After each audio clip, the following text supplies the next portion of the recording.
Sawadee Cup, I'm JP Mestanza. Today is Tuesday, March 29. Welcome to Phuket Extra, brought to you by ppcphuket.com.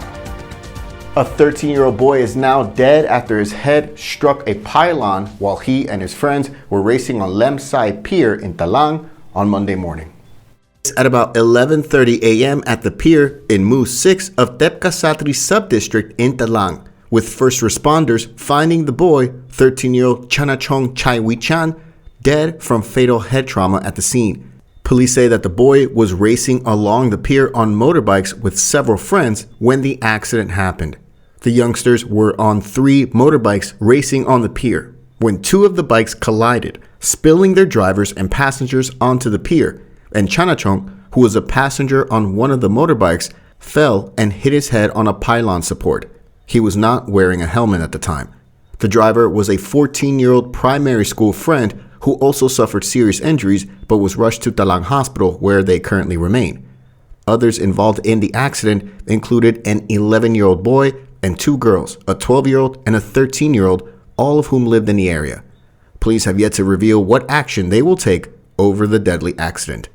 For more, visit thephuket.news.com. Officials hope that the installation of a 500 kVA transformer at a power station in Kokeo and 2 kVA or kilovolt ampere power lines from the mainland will be enough to prevent widespread minor power outages across the island later this year. In all of Southern Thailand, Phuket power consumption is second only to Songkran province, according to officials from the Electricity Generating Authority of Thailand, or EGAT. Phuket draws 400 megawatts from the national grid, mostly supplied from a single power plant in Nakhon Si Thammarat province, but also supplemented by power plants in Surat Thani and Songkla provinces.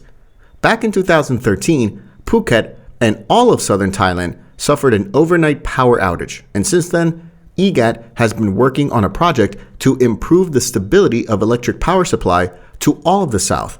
Officials have given Phuket high priority as the island is a tourism hub that is also home to a lot of investment across several sectors. By installing the 2 new 500 kVA power lines from Surat Thani, as well as the construction of a high-voltage power station in Kokeo that includes a 500 kVA transformer, officials say it would make it possible to extract electricity from the central region down to help in the southern region, and then onto the island. An official of EGAT said, quote, "In the bigger picture, especially with accommodation operators in the Phuket area, this will ensure investors and tourists alike that Phuket and the southern region have a reliable and stable power source with a highly stable power transmission system." For more, visit thephuket.news.com.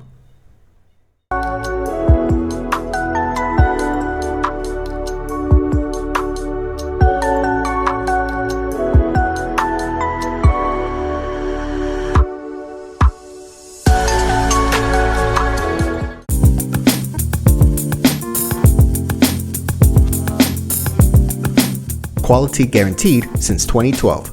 Call M Painting today.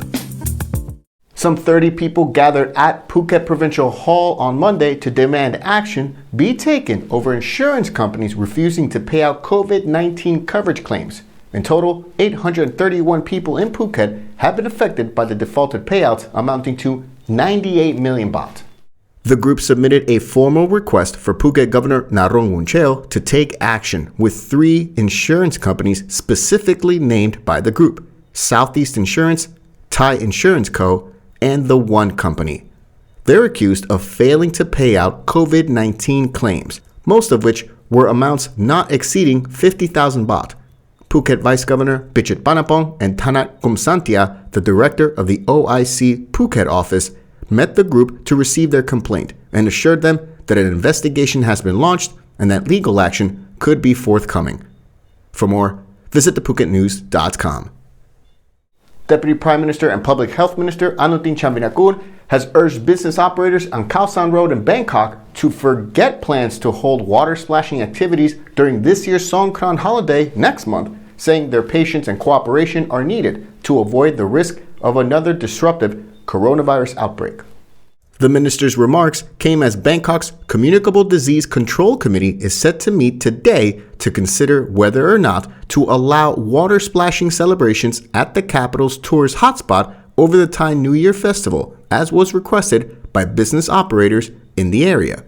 The Center for COVID-19 Situation Administration, the CCSA, had earlier banned water splashing and other celebrations associated with Songkran holiday, including powder smearing, as such activities are deemed to increase the risk of contracting COVID-19, according to the Bangkok Post. The move prompted businesses along Khao San Road and other cities like Chiang Mai, here in Phuket, and also Pattaya to jointly petition the government to reconsider. Public health officials had previously warned that new infections could reach 100,000 per day unless precautions are taken during Songkran. For more, visit thephuket.news.com. Thanks for joining us on this Tuesday edition of Phuket Extra, brought to you by pbcphuket.com. Join us again tomorrow on Wednesday. Until then, stay classy, Phuket. Phuket's rapid modernization has made it one of the world's premier holiday destinations. Investors can still buy quality condominiums for as low as $75,000 and luxury properties can go all the way up to 20 million. Condominiums in Phuket are a safe, secure bricks-and-mortar investment offering foreigners freehold ownership. Call or email Thai Residential, Phuket's #1 trusted real estate advisor, to find your perfect Phuket property.